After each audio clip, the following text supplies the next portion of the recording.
$8 মানে $10 কাজ করেছো, তাই তো? জি স্যার। টোটাল $40 কাজ করেছো। আচ্ছা গুড। বাদল কিসে পড়ো? Class 10 sir, new 10। নিউ 10 বাবা! আচ্ছা বুঝলাম না। আমাদের এখানে বেশিরভাগই নিউ 10, 8, 7 মানে এরাই ভালো করে। আর অনেকে আছে মানে মনে হয় যে আদুবে হয়ে গেছে। তারা কিন্তু পারে না। কেন ভাই? অন্যরা কি বলতে পারবেন? আছে কিন্তু দেখলাম যে স্কুলে যারা পড়ে, দেখলাম আমাদের এখানে সাকসেস রেট তাদের সবচেয়ে বেশি। হ্যাঁ, গুড। আচ্ছা, আচ্ছা। তোমার এখানে আমরা দেখতে পাচ্ছি $24 তোমার কি অলরেডি ইয়ে করেছো? $8 কি তোমার ইয়ে আছে।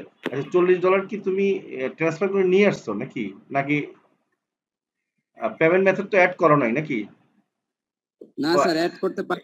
ও পারো না। আচ্ছা, আচ্ছা। এখন আমরা এড করব আরকি। আচ্ছা। প্রথম কথা হলো কি তুমি পেওনিয়ার অ্যাকাউন্ট কি খোলা আছে? হ্যাঁ, হ্যাঁ, সবকিছু করা আছে, সব আচ্ছা, গুড। রেডি। আচ্ছা, তাহলে আমাদের হচ্ছে উইথড্র ব্যালেন্স